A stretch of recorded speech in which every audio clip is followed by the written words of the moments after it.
If you ask anyone about the Lizzie Lincoln House, including the internet, you will get varying results. Mostly the regurgitation of conjecture based on legends and hearsay.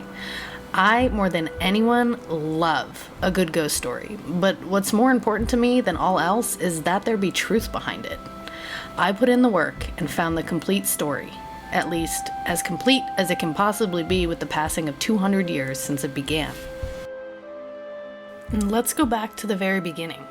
Tracing deeds back on any property is a bit of an art. It requires knowing what to look for in the verbiage. If you're interested in my actual research process, click on the link in the description and I will give you a better idea of how I got to this conclusion. But I believe this house was built around 1803 by a man named Henry Herner. It was built as a farm, and a barn once sat to the northwest of the home, along with other outbuildings. The barn was gone by the 1960s, as its foundation can be seen in this aerial from 1958.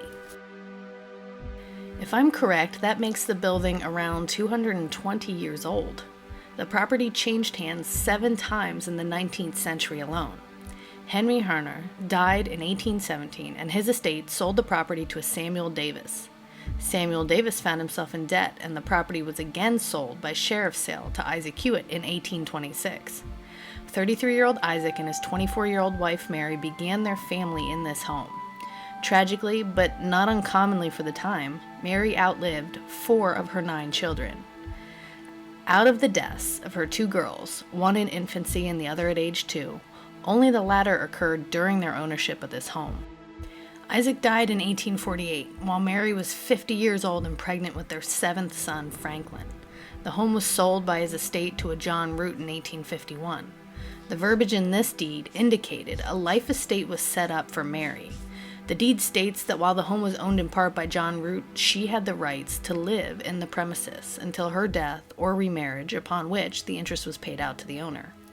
These arrangements were more typical in a time when women could not work and were financially ruined by the death of their sole providing husbands. Luckily for Mary, she had 7 sons. Mary and her now-grown sons were living in the house in the 1860 census, but in 1861, John Root sold the home to a Harrison alt house, and in the 1870 census, Mary was living somewhere else. It is likely that during this ownership transfer is when they left, terminating the life estate. This indicates with near certainty that Mary Hewitt did not die here. Alt House sold the house 2 years later to a Franklin Zetzinger. And only a year after that, in 1864, Zetzinger sold the house and the land to his niece, Mary Agnes Newbold. The house would stay in Mary Agnes's family for the next century. They're the subject of most of the lore surrounding the home. Mary Agnes was married to a Philadelphia native named Alexander E. Newbold when she bought the house. However, notably, his name was not on the deed. The couple are listed as living in Montgomery County in the 1870 census, but by the 1880 census, Mary Agnes was married to her second husband, Alexander Boardman, historically known for inventing the Atlantic City Boardwalk. Mary and her husband visited the home infrequently and spent most of their time at their main house in Camden, New Jersey. They lived and died there, Alexander in 1901 and Mary in 1906. She willed the farm in Exeter Township to their son Horace, who was an attorney by profession. Horace was married in 1902 to a woman named Geraldine. On April 17, 1917, a story ran in the Philadelphia Inquirer titled, "Camden Attorney Sued on Desertion Charge." She said he cheated, he said she cheated. The article also states that he was living at the Birdsboro farm during this separation. Geraldine died in Los Angeles, California, at the age of 39 in April of 1919. Some have called this mysterious, and no explanation was given regarding her death in the notice that ran in the Philadelphia Inquirer, but why would it? There is no evidence that she spent any significant amount of time in this Exeter Township house. They were married in New Jersey, and the 1910 census lists her as living in Camden, New Jersey. Horace married again to Georgiana Bryant, the woman Geraldine accused him of being unfaithful with. He married her in March of 1920, just a month shy of the year anniversary of Geraldine's death. They also lived in Camden, as they were listed there for the 1930 census. Their Dauphin County marriage license application lists her place of residence as Birdsboro, PA, and her occupation as a school teacher. In both the 1940 and 1950 censuses, the couple is listed as living in the Exeter Township farm and indicates that Horace is retired from practicing law. One revelation I did find is that Georgiana passed away in 1951, age 62, inside the house. Her death certificate gives us the clues we need to piece the circumstances surrounding their life there together. Her length of residence in the home was listed as 18 years, dating their permanence there to 1933. Her cause of death was acute myocardial infarction, or in layman's terms, a heart attack. She is the only person that I have concrete proof perished within these walls. Horace married for a third time and remained in the house for the rest of his life. He himself died on December 23, 1972, not in the house, but at Community General Hospital. His obituary reveals that while practicing law, he was a member of the bars of both New Jersey and California.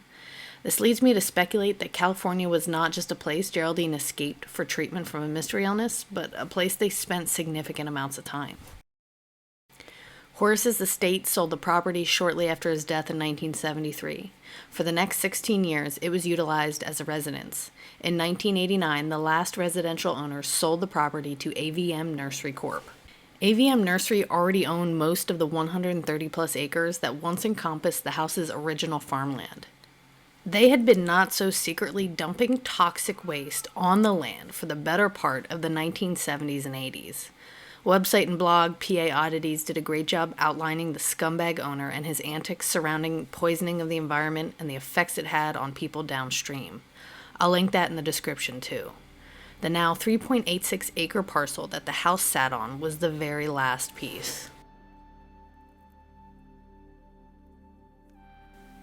After neglecting the building for a few years, AVM Nursery contracted Mainstream Production Company to open a haunted house attraction at the location in the late 1990s. A quick and easy cash grab exploiting the misled lore that already had grown around the home. This seasonal venture lasted into the 2000s. Quite arguably, that was the beginning of the end. It's been completely abandoned for around 20 years. And that brings us back to the present. On February 1st, 2023, the deed for this property was transferred from AVM Nursery Corp. to FR&S Inc., also known as Pioneer Crossing, for $61,500. So no, there was never a Lizzie who lived or died in this house.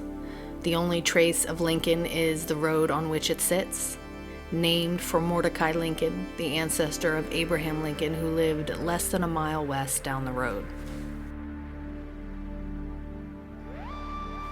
The land was completely deforested of the thick overgrowth in late January. The house, now crumbling and stripped of its once grandeur charm, jarringly stands alone amongst the wasteland.